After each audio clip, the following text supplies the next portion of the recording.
ಹಾಗೆ ಬಹುಶಃ ಬಸ್ ಸ್ಟ್ಯಾಂಡಿನಿಂದ ಈ ಒಂದು ವೆಂಕಟರಮಣ ದೇವರ ಸನ್ನಿಧಿ ತನಕ ಕಾರ್ಯಕರ್ತರು ಇವತ್ತು ಮತ್ತೊಮ್ಮೆ ಪುತ್ತೂರಿಗೆ ಬಿಜೆಪಿ ಎನ್ನುವಂತ ಒಂದು ಸಂದೇಶವನ್ನು ಕೊಡುವಂತ ಕೆಲಸ ಮಾಡಿದ್ದೀರಾ. ಈ ದೇಶದ ಪ್ರಧಾನಿ ನರೇಂದ್ರ ಮೋದಿ ಅವರು ನವ ಭಾರತದ ಕಲ್ಪನೆಯನ್ನು ನಮ್ಮ ಮುಂದಿಟ್ಟು ಆತ್ಮನಿರ್ಭರ ಭಾರತ ಆಗ್ಬೇಕೆನ್ನುವಂತ ಕಾರ್ಯಕ್ರಮವನ್ನು ಕಳೆದ 8 ವರ್ಷದಿಂದ ಕೊಟ್ಟು ಕರ್ನಾಟಕದಲ್ಲಿ ಮತ್ತೊಮ್ಮೆ ಭಾರತೀಯ ಜನತಾ ಪಾರ್ಟಿಯನ್ನು ಗೆಲ್ಲಿಸುವ ಮುಖಾಂತರ ಕರ್ನಾಟಕದಲ್ಲಿ ಈ ರಾಜ್ಯದ ಮಾಜಿ ಮುಖ್ಯಮಂತ್ರಿ ಯಡಿಯೂರಪ್ಪನವರು, ಹಾಲಿ ಮುಖ್ಯಮಂತ್ರಿಗಳಂತ ಬಸವರಾಜ ಬೊಮ್ಮಾಯಿ ಅವರು ಮತ್ತೊಮ್ಮೆ ನವ ಕರ್ನಾಟಕ ಆಗ್ಬೇಕೆನ್ನುವಂತ ಪಣ ತೊಟ್ಟು ಕಳೆದ 4 ವರ್ಷದಿಂದ ಈ ರಾಜ್ಯವನ್ನು ಅಭಿವೃದ್ಧಿಯ ಪಥದತ್ತ ಕೊಂಡೋಗಿದ್ದಾರೆ. ಯಡಿಯೂರಪ್ಪನವರ ಮುಖ್ಯಮಂತ್ರಿ ಸ್ಥಾನದಲ್ಲಿ ಪುತ್ತೂರಿಗೆ ಕೊಟ್ಟಂತ ಅನುದಾನಗಳು, ಈಗಿನ ಮುಖ್ಯಮಂತ್ರಿ ಬಸವರಾಜ ಬೊಮ್ಮಾಯಿ ಅವರು ಪುತ್ತೂರಿನ ಮೇಲೆ ಇಟ್ಟಂತ ವಿಶ್ವಾಸ ಇವತ್ತು ಮತ್ತೊಮ್ಮೆ ನವ ಪುತ್ತೂರಿನ ನಿರ್ಮಾಣಕ್ಕೆ ಬಹುಶಃ ನಾಂದಿ ಹಾಡಿದ್ದಾರೆ. ಅವರಿಗೆ ನಾನು ಹೃದಯ ತುಂಬಿದ ಅಭಿನಂದನೆಗಳನ್ನು ಸಲ್ಲಿಸ್ತಾ ಇದ್ದೇನೆ. ಬಂಧುಗಳೇ, ಭಾರತ ಬದಲಾಗುತ್ತಿದೆ, ಪುತ್ತೂರು ಕೂಡ ಬದಲಾಗ್ತಾ ಇದೆ. ಇವತ್ತು 2 ಭೀಕರವಾದಂತ ನೆರೆ ಮತ್ತು ಪ್ರಾಕೃತಿಕ ವಿಕೋಪಗಳ ಮಧ್ಯೆ ಮತ್ತೆ ಸಾಂಕ್ರಾಮಿಕ ರೋಗ ಕೊರೋನಾ, ಈ ಎರಡನ್ನು ಸಮರ್ಥವಾಗಿ ನಿರ್ವಹಿಸಿದಂತ ಪ್ರಧಾನಿ, ಸಮರ್ಥವಾಗಿ ನಿರ್ವಹಿಸಿದಂತ ನಮ್ಮ ಯಡಿಯೂರಪ್ಪ ಮಾಜಿ ಮುಖ್ಯಮಂತ್ರಿಗಳು, ಸಮರ್ಥವಾಗಿ ನಿರ್ವಹಿಸಿದಂತ ನಮ್ಮ ಭಾರತೀಯ ಜನತಾ ಪಾರ್ಟಿ ಪುತ್ತೂರಿನ ನಮ್ಮ ಪದಾಧಿಕಾರಿಗಳು, ಇವತ್ತು ಇಂತಹ ವಿರಾಟ್ ಸಮಾವೇಶಕ್ಕೆ ತಾವೆಲ್ಲ ಕಾರಣರು ಅಂತ ಹೇಳಿಕ್ಕೆ ಇಚ್ಛೆ ಪಡ್ತಾ ಇದ್ದೇನೆ.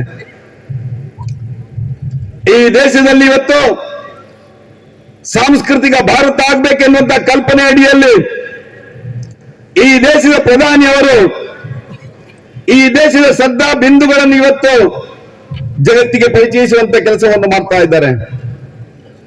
ಈ ರಾಜ್ಯದ ಮುಖ್ಯಮಂತ್ರಿ ಬಸವರಾಜ ಬೊಮ್ಮಾಯಿ ಅವರು ಗೋಹತ್ಯೆ ನಿಷೇಧ, ದೇವಸ್ಥಾನಗಳ ರಕ್ಷಣಾ ಮಸೂದೆ, ಗೋಶಾಲೆಗಳ ನಿರ್ಮಾಣ, ಹೀಗೆ ಹಿಂದೂಗಳ ಏನು ಶ್ರದ್ಧಾ ಬಿಂದುಗಳ ಜೊತೆಯಲ್ಲಿ ಇವತ್ತು ಒಂದಷ್ಟು ಭಾವನೆಗಳಿಗೆ ಪೂರಕವಾಗಿ ಇವತ್ತು ಸರ್ಕಾರ ಒಂದಷ್ಟು ಕಾರ್ಯಕ್ರಮಗಳನ್ನು ಹಾಕೊಂಡಿದೆ.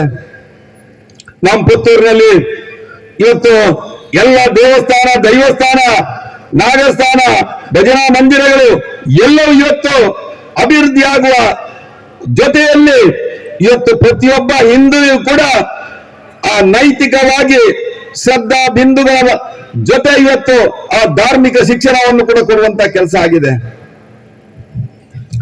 ಇಂತಹ ಕೆಲಸಗಳು ಇವತ್ತು ಆಗ್ಬೇಕಿದ್ರೆ ಕರ್ನಾಟಕದಲ್ಲಿ ಡಬಲ್ ಇಂಜಿನ್ ಸರ್ಕಾರ ಕಾರಣ. ಡಬಲ್ ಇಂಜಿನ್ ಸರ್ಕಾರ ಇದ್ರೆ ಬಹುಶಃ ಇಂಥ ಅಭಿವೃದ್ಧಿ ಕಾರ್ಯಕ್ರಮಗಳನ್ನು ನಮ್ಮ ಜನತೆ ನೋಡಬಹುದು. ನಾನು ಕೆಲವು ದಿನಗಳ ಹಿಂದೆ ಪುತ್ತೂರಿನ ಅಭಿವೃದ್ಧಿಯ ಬಗ್ಗೆ ಉಲ್ಲೇಖ ಮಾಡಿದ್ದೆ. 30 ವರ್ಷದ ಹಿಂದೆ ಈಶ್ವರಪ್ಪನವರೇ ನಮ್ಮ ಜನ ಬೇಡಿಕೆ ಇಟ್ಟಿದ್ರು, ನಮ್ಮ ಎದುರುಗಡೆ ಒಂದು ರೈಲ್ವೆ ಅಂಡರ್ ಪಾಸ್ ಆಗ್ಬೇಕು ಅಂತೇಳಿ. 30 ವರ್ಷದ ಹಿಂದೆ, 20 ವರ್ಷದ ಹಿಂದೆ ರೈಲ್ವೆ ಒಂದು ಪ್ಯಾರಲಲ್ ರೋಡ್ ಆಗ್ಬೇಕು ಅಂತೇಳಿ ಜನ ಬೇಡಿಕೆ ಇಟ್ಟಿದ್ರು. ಅದೇ ರೀತಿಯಲ್ಲಿ ನಮ್ಮ ಈ ಭಾಗದ ಎಲ್ಲ ಬಂಧುಗಳಿಗೆ ವಿದ್ಯೆಯನ್ನು ಕೊಡುವಂತ ವಿವೇಕಾನಂದ ವಿದ್ಯಾವರ್ಧಕ ಸಂಘದ ಆ ಒಂದು ರೈಲ್ವೆ ಓವರ್ ಬ್ರಿಡ್ಜ್ ಆಗ್ಬೇಕು ಅಂತೇಳಿ 16 ವರ್ಷದಿಂದ ಬೇಡಿಕೆಯನ್ನು ಇಟ್ಟಿದ್ರು. ಇವತ್ತು ಈ ಎಲ್ಲ ಬೇಡಿಕೆಗಳು ಈಡೇರುವಂತ ಕೆಲಸ ಕರ್ನಾಟಕದ ಮತ್ತು ಭಾರತದ ಡಬಲ್ ಇಂಜಿನ್ ಸರ್ಕಾರದಿಂದ ಆಗ್ತಾ ಇದೆ. ಬಂಧುಗಳೇ, ಇಂತಹ ಮಹತ್ ಕಾರ್ಯಗಳು ಆಗುವಂತಹ ಸಂದರ್ಭದಲ್ಲಿ ಪುತ್ತೂರಿನ ಜನತೆ ಮತ್ತೊಮ್ಮೆ ಇವತ್ತು ಭಾರತೀಯ ಜನತಾ ಪಾರ್ಟಿಗೆ ವಿಶ್ವಾಸವನ್ನು ಇಟ್ಟಿದ್ದಾರೆ ಎನ್ನುವಂತ ಭರವಸೆ ನಮಗೆ ಇವತ್ತು ಬರ್ತಾ ಇದೆ.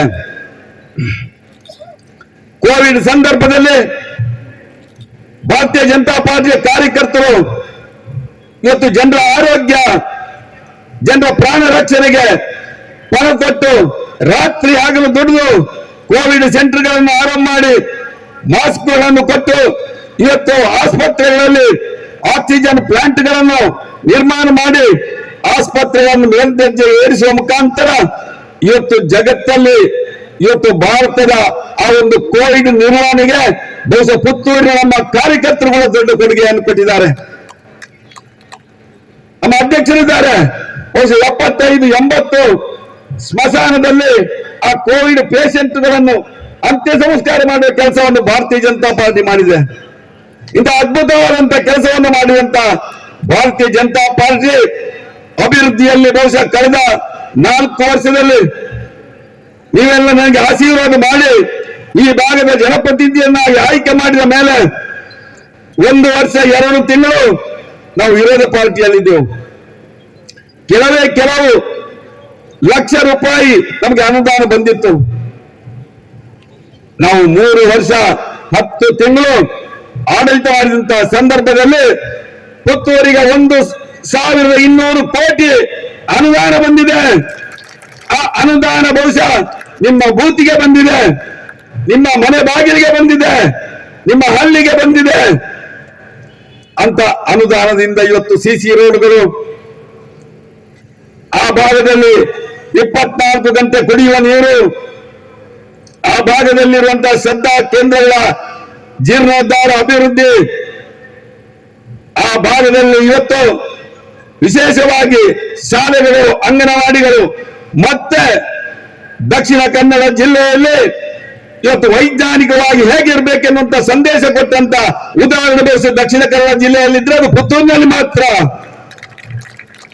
ಪುತ್ತೂರು ತಾಲೂಕಿನ ಎಲ್ಲ ಶಾಲೆಗಳಿಗೆ ಇವತ್ತು ಸ್ಮಾರ್ಟ್ ಕ್ಲಾಸ್ಗಳು, ಪುತ್ತೂರು ತಾಲೂಕಿನ ಎಲ್ಲ ಅಂಗನವಾಡಿಗಳಿಗೆ ಇವತ್ತು ಶುದ್ಧ ಕುಡಿಯುವ ನೀರಿನ ಘಟಕ.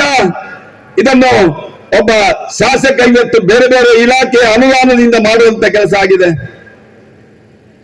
ನಮ್ಮ ವಿದ್ಯಾ ಕೇಂದ್ರಗಳ ಅಭಿವೃದ್ಧಿಗೆ 52 ಕೋಟಿ ಅನುದಾನವನ್ನು ಇವತ್ತು ಶಾಲಾ ಕಾಲೇಜುಗಳ ಕಟ್ಟಡಕ್ಕೆ ವಿನಿಯೋಗ ಮಾಡುವಂತ ಕೆಲಸವನ್ನು ಮಾಡಿದ್ದೇವೆ.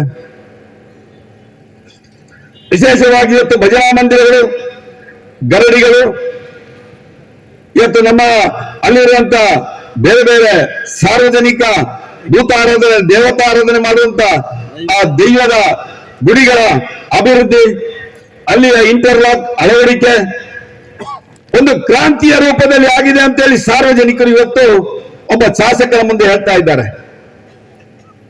ಈ ರೀತಿಯ ಅಭಿವೃದ್ಧಿಯನ್ನು ಕಾಣಲಿಕ್ಕೆ ಇವತ್ತು ಈ ದೇಶದ ಪ್ರಧಾನಿ ನರೇಂದ್ರ ಮೋದಿ ಅವರು ಕಾರಣ, ಈ ರಾಜ್ಯದ ಮಾಜಿ ಮುಖ್ಯಮಂತ್ರಿ ಯಡಿಯೂರಪ್ಪನವರು ಕಾರಣ, ಈಗಿನ ಮುಖ್ಯಮಂತ್ರಿ ಬಸವರಾಜ ಬೊಮ್ಮಾಯಿ ಅವರ ಕಾರಣ. ಅದಕ್ಕೂ ಮುಖ್ಯವಾಗಿ ಈ ಭಾಗದ ನಮ್ಮ ಸಂಸದರು, ರಾಜ್ಯಾಧ್ಯಕ್ಷರಾಗಿ ನಳಿನ್ ಕುಮಾರ್ ಕಟೀಲ್ ದೊಡ್ಡ ಕೊಡುಗೆಯನ್ನು ಕೂಡ ಕೊಟ್ಟಿದ್ದಾರೆ ಅಂತ ಹೇಳಲಿಕ್ಕೆ ಇಚ್ಛೆ ಪಡ್ತಾ ಇದ್ದೇನೆ. ಒಬ್ಬ ರಾಜ್ಯಾಧ್ಯಕ್ಷನಾಗಿ, ಈ ಭಾಗದ ಸಂಸದನಾಗಿ ಅವರು ರೈಲ್ವೆಗೆ ಕೊಟ್ಟಂತ ಕೊಡುಗೆಗಳು,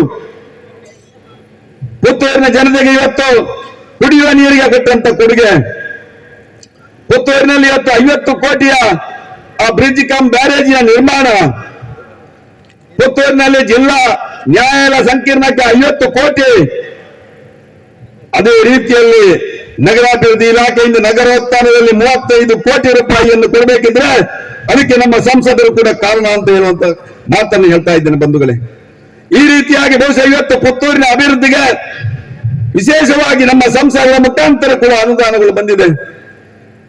ಇವತ್ತು ಪಾರದರ್ಶಕವಾಗಿ